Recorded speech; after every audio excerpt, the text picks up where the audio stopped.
அனைவருக்கும் வணக்கம்.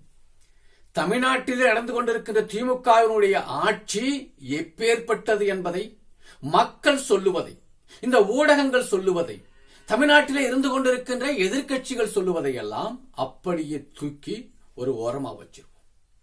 தமிழ்நாட்டிலே திமுக ஆட்சி ஏற்படுவதற்கு எந்த கட்சி பாடுபட்டதோ, திரு மு.க. ஸ்டாலின் அவர்களை ஆட்சி அரியணையில் அமர்த்துவதற்கு எந்த கட்சி உற்ற துணையாக நின்றதோ, திமுக ஆட்சி அரச கட்டளில் ஏறுவதற்கு திமுகவை தோளில் எந்த கட்சி தூக்கி சுமந்ததோ அந்த கட்சிகளில் ஒரு கட்சியான மார்க்சிஸ்ட் கம்யூனிஸ்ட் கட்சி தமிழ்நாட்டில் நடந்து கொண்டிருக்கின்ற திமுகவினுடைய ஆட்சி எப்பேற்பட்டது என்பதை பேசியிருக்கின்றது.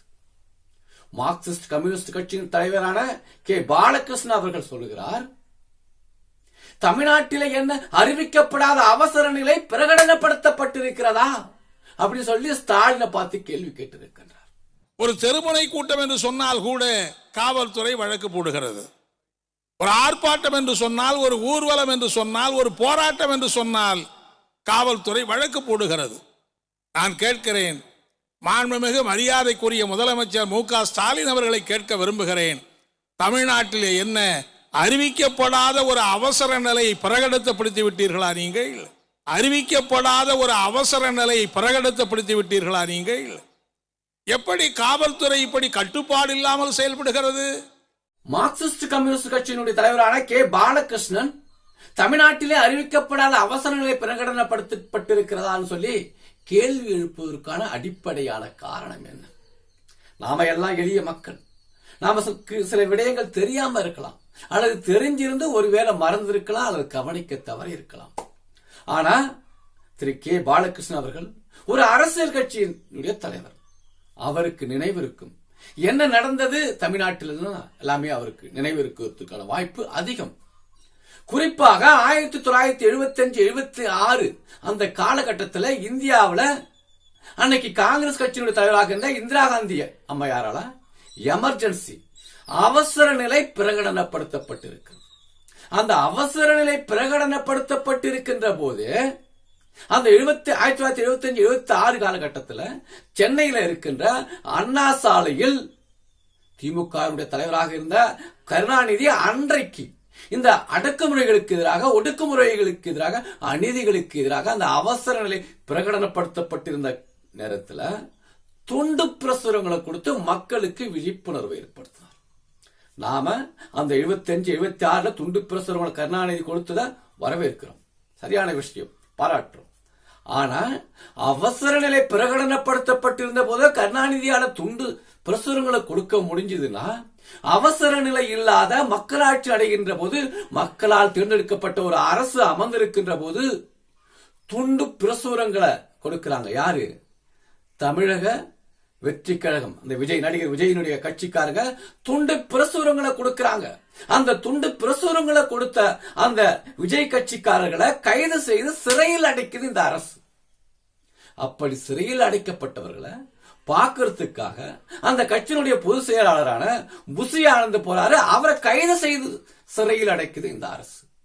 இப்ப சொல்லுங்க, கே. பாலகிருஷ்ணன் அவர்கள் சொன்னது சரியா இல்லையா? உண்மையிலே அவசர நிலை பிரகடனப்படுத்தப்பட்டிருந்த போது துண்டு பிரசுரங்களை கருணாநிதியால கொடுக்க முடிஞ்சது அன்னைக்கு. ஆனா இன்னைக்கு அவசர நிலை இல்லை அப்படிங்கிற நாம நினைக்கிறோம், ஆனா துண்டு பிரசுரங்களை கொடுக்கவே முடியல. அப்ப அவசர நிலை பிரகடனப்படுத்தாமலே ஒரு அவசர நிலையை நீங்க பிரகடனப்படுத்திருக்கீங்களான்னு தான் ஐயா கே. பாலகிருஷ்ணன் எழுப்புகின்ற ஒரு கேள்வி.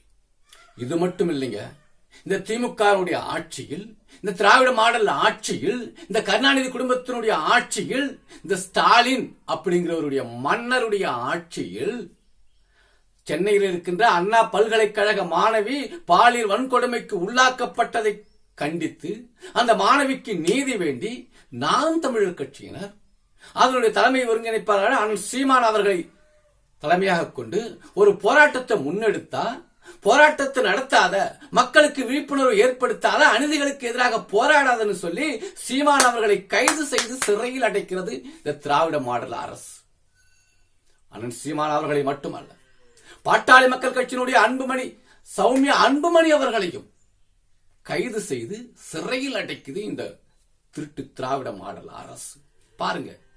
அப்புறம் எப்படி இது அறிவிக்கப்படாத அவசர நிலை பிரகடனம், அறிவிக்கப்படாத எமர்ஜென்சி நடைமுறைப்படுத்தப்பட்டிருக்கிறதான்னு கே பாலகிருஷ்ணன் அவர்களால் கேள்வி எழுப்ப முடியாம போயிடுமா என்ன? அதனாலதான் அவர் கேள்வி எழுப்புறார். இது மட்டும் இல்லைங்க, தமிழ்நாட்டில் அதானி குடும்பத்தினுடைய ஊழலுக்கு எதிராக ஒரு அறவழியிலே, ஒரு அமைதியான வழியிலே போராட்டத்தை முன்னெடுப்பதற்கு, ஒரு ஆர்ப்பாட்டத்தை நடத்துவதற்கு அறப்போர் இயக்கம் தமிழ்நாடு அரசு கிட்ட ஒரு மனு கொடுக்கிறாங்க.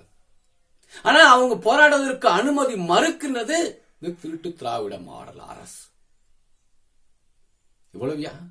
கொரிய நிறுவனம், சாம்சங் நிறுவன தொழிலாளர்கள் தங்களுடைய கோரிக்கைகளை முன்வைத்து பந்தல் கால் போட்டு பந்தலுக்கு கீழே அமைதியாக உட்கார்ந்து போராட்டம் நடத்துறாங்க. இந்த அரசு என்ன செய்ய தெரியுமா? என்ன ஏதுன்னு கேட்கல, கோரிக்கைகள் என்னன்னு கேட்கல. அந்த பந்தல பிச்சு புடுங்கி தூக்கி தூர எரிஞ்சிட்டு அங்க இருந்தவர்களை எல்லாம் கைது செய்து சிறையில் அடைக்கிறது திராவிட மாடல் அரசு. உழைப்பாளர்களுக்கு எதிரான திராவிட மாடல் அரசு. உழைப்பாளர்களை மட்டுமா? பரந்தூர் விமான நிலையத்துக்கு எங்களுடைய நிலங்களை நாங்கள் கொடுக்க மாட்டோம், எங்களுடைய வேளாண்மை நிலங்களை, இந்த விவசாய நிலங்களை பாழ்படுத்த அனுமதிக்க மாட்டோம் சொல்லி அந்த கிராம மக்கள் அமைதியான முறையில அறவழியில தரையிலேயே அமர்ந்து போராட்டம் நடத்துகின்றவர்கள் மீது இந்த திருட்டு திராவிட மாடல் அரசு, இந்த மன்னர் ஆட்சி, இந்த கருணாநிதி குடும்பம் அவர்கள் மீது குண்டர் சட்டத்தை பாய்ச்சுகின்றது, சிறையில் அடைக்கின்றது. பாருங்க, இதுதான் கதி தமிழ்நாட்டில் நடந்துகிட்டு இருக்கு. இது மாதிரி இன்னும் நிறைய நிறைய நடந்துகிட்டே இருக்கு, சொல்லிக்கிட்டே போகலாம். தமிழ்நாட்டில் அறிவிக்கப்படாத எமர்ஜென்சி, அறிவிக்கப்படாத அவசர நிலை பிரகடனப்படுத்தப்பட்டிருக்கிறது என்பதுதான் உண்மை. அதைத்தான் மார்க்சிஸ்ட் கம்யூனிஸ்ட் கட்சியுடைய தலைவரான கே பாலகிருஷ்ணன் பேசியிருக்கின்றார். அவர் அப்படி உண்மையை வெளிப்படுத்திட்டாரு அப்படின்ன உடனே திமுகவினுடைய பத்திரிகையான முரசொலியில ஒரு கட்டுரை உடனே வெளியிடுறாங்க. என்னன்னு? நீங்கள் இப்படி பேசுவது, நீங்கள் இப்படி வெளிச்சம் போட்டு காட்டுவது தோழமைக்கு இலக்கணம் அல்ல. நீங்கள் சதி கூட்டத்திற்கு தீனி போடுறீங்க சொல்லி இன்னும் ஏதோ சொல்லி இவனுங்க கட்டுரை எழுதுறாங்க. எப்படி எல்லாம் கட்டுரை எழுதுறானுங்க பாருங்க.